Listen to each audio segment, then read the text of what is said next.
A very good morning to all of you. Welcome to the second part of carbon की सर्वतोमुखी प्रकृति।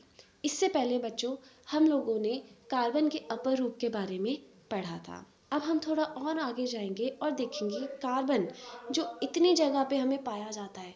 हमने ये भी पता किया था कि वो कहाँ कहाँ हर जगह हमारे शरीर में, हमारी लकड़ी में, हमारे हर नेचर के हर एक वस्तु में, हर एक चीज़ में, पेड़ पौधे, हर जगह कार्बन कहीं ना कहीं आ ही जाता है। तो मेरे बच्चों, कार्बन की सर्वतोमुखी प्रकृति, बच्चों ये व है, व सर्वतोमुखी प्रकृति मतलब हर जगह पाई जाने वाली चीज। तो बच्चों हमने जाना था कि जो कार्बन है वो कैसा आबंध बनाता है, सहसंयोजी बंध बनाता है। सहसंयोजी का मतलब शेयरिंग का मतलब साझेदारी, और ये साझेदारी और ये हर किसी से मिलजुल के रहने वाली चीज, ये सहसंयोजी बंध की प्रकृति के कारण कार्बन में बहुत बड़ी संख्या में यौगिक बनाने की क्षमता होती है, जिन्हें हम कार्बनिक यौगिक या कार्बन यौगिक भी कहते हैं। हम कार्बनिक यौगिक को बच्चों इंग्लिश में ऑर्गेनिक कंपाउंड्स कहते हैं। और हम यहाँ बेसिकली बात करते हैं the versatile nature of carbon.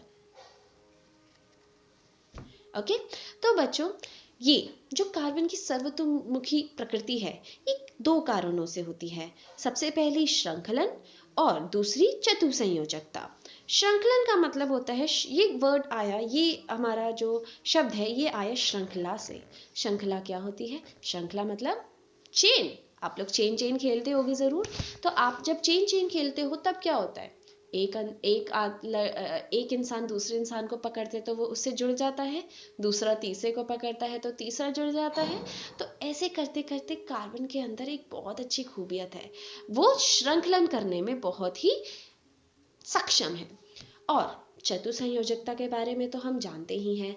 चतु मतलब चार और संयोजकता मतलब संयोग, उनके साथ साझेदारी करना। तो बच्चों श्रृंखलन की जब हम बात करते हैं तो हम कहते हैं कि ऐसे करते करते कार्बन एक दूसरे से जुड़ के बहुत बड़ी श्रृंखला बना देता है, जिस चीज को हम श्रृंखलन कहते हैं। और चतुसंयोजकता का मतलब है बच्चों, जब हम कहते हैं कि कार्बन है उसके पास 4 इलेक्ट्रॉन है साझेदारी करने के लिए, तो वो चतुसंयोजकता दिखाता है। तो कार्बन की सर्वतोमुखी प्रकृति किस रीजन से होती है? श्रृंखलन और चतुसंयोजकता से। बच्चों अब श्रृंखलन और चतुसंयोजकता को थोड़ा और डीप में पढ़ते हैं। श्रृंखलन, कार्बन में कार्बन के ही अन्य परमाणुओं के साथ आबंध बनाने की अद्वितीय क्षमता होती है, जिससे बड़ी संख्या में अणु बनते हैं। बच्चों जब एक दूसरे से जब हम कहते हैं कि श्रृंखलन बना रहा है, कार्बन दूसरे कार्बन से या दूसरे परमाणुओं से, कार्बन हाइड्रोजन के साथ, कार्बन नाइट्रोजन के साथ, कार्बन क्लोरीन के साथ, अन्य परमाणुओं के साथ भी आबंध बनाना लगता है, तो वो बड़ी संख्या में अणु का निर्माण करते हैं और इस गुण को ही हम श्रृंखलन कहते हैं। पर अगर हम बात करें सिलिकॉन की, तो बच्चों सिलिकॉन जो है वो भी कार्बन जैसा ही है, पर लेकिन सिलिकॉन कार्बन जैसी इतनी लंबी श्रृंखला क्यों नहीं बना पाता, इसको जानते हैं। सिलिकॉन हाइड्रोजन के साथ यौगिक जरूर बनाते हैं, जिनमें ज्यादा से ज्यादा 7 या 8 परमाणु तक ही श्रृंखला हो सकती है, क्योंकि अगर उससे ज्यादा श्रृंखला बनती है तो वो यौगिक बहुत ही अभिक्रियाशील हो जाता है, बहुत ही ज्यादा रिएक्टिव हो जाता है, बहुत ही जल्दी किसी ना किसी के साथ रिएक्टिव हो जाता है, अभिक्रियाशील हो जाता है, जिसकी वजह से सिलिकॉन हाइड्रोजन के साथ सिर्फ और सिर्फ 7 या 8 परमाणुओं तक ही श्रृंखला को बना सकता है। ओके, पर अगर हम कार्बन की बात करें, कार्बन बहुत ही मस्त है। कार्बन कहता है कि कार्बन कार्बन आबंध अत्यधिक प्रबल होते हैं। क्या होते हैं वो? प्रबल होते हैं। अतः अगर प्रबल है, स्ट्रॉन्ग है, तो मतलब वो स्थायी है, मतलब स्टेबल है। ठीक है, अगर वो स्थायी है तो उनके फलस्वरूप कार्बन परमाणुओं के साथ आपस में जुड़े हुए अनेक यौगिक प्राप्त किए जा सकते हैं। क्यों? एक तो वो प्रबल है और जिसकी वजह से वह स्थायी रूप में पाए जाते हैं। अब अगर हम बात करें चतुसंयोजकता की, तो बच्चों कार्बन के 4 संयोजी इलेक्ट्रॉन होते हैं। कितने इलेक्ट्रॉन? 4 संयोजी इलेक्ट्रॉन होते हैं जो क्या करते हैं? साझेदारी करते हैं। ये 4 संयोजी इलेक्ट्रॉन या तो कार्बन और कार्बन के साथ साझेदारी कर सकता है या कार्बन के 4 अन्य परमाणु जैसे ऑक्सीजन, हाइड्रोजन, नाइट्रोजन इत्यादि, क्लोरीन इत्यादि के साथ आबंधन की क्षमता रखता है। कार्बन द्वारा प्रबल आबंधों का निर्माण का एक कारण इसका छोटा आकार भी है। तो अभी हमने पीछे देखा कि कैसे हमारा जो कार्बन है उसका प्रबल बंध बनता है। वो प्रबल बंध बनने की वजह से स्थायी होता है। तो वो स्थायी किस वजह से हुआ? एक तो उसका बहुत ही अच्छा कारण हुआ कि उसका आकार बहुत छोटा है। इसके कारण इलेक्ट्रॉन की सहभागी युग्मों को नाभिक मजबूती से पकड़े रहता है, क्योंकि यहाँ अगर मैं ध्यान से देखो ये नाभिक है और यहाँ इसके बाहर इलेक्ट्रॉन है।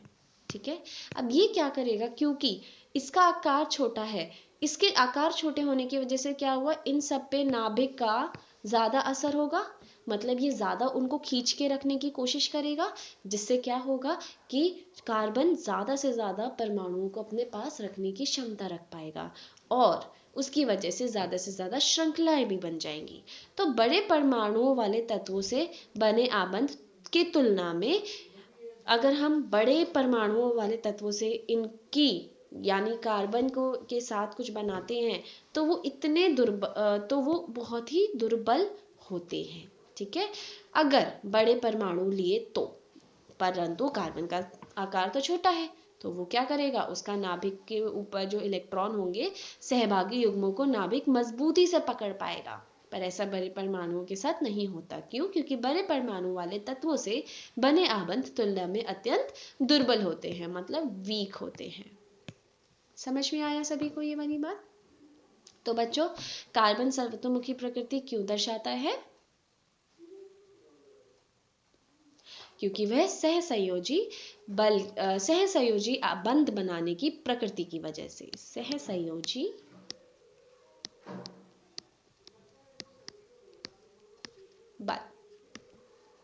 बंध की प्रकृति की वजह से। कार्बन के परमाणु अधिक श्रृंखला में यौगिक क्यों बनाते हैं? हमने इसके बारे में 2 चीजें पढ़ी, एक तो श्रृंखलन की वजह से और चतुसंयोजकता की वजह से। फ्लोरीन में कार्बन परमाणुओं की न्यूनतम संख्या क्या है मेरे बच्चों? करेक्ट, 60। और उसका आकार बताइए? Very good, football. एक बच्चा दोनों ओर से पेंसिल छीलकर बैटरी के दोनों टर्मिनल से जोड़ देता है। क्या परिपथ में से विद्युत धारा प्रवाहित करेगी? क्या परिपथ में से विद्युत धारा जा पाएगी? हाँ। क्यों बच्चों? अगर याद करो हमारी जो पेंसिल होती है उसके अंदर क्या होता है? ग्रेफाइट, जो किससे बना है?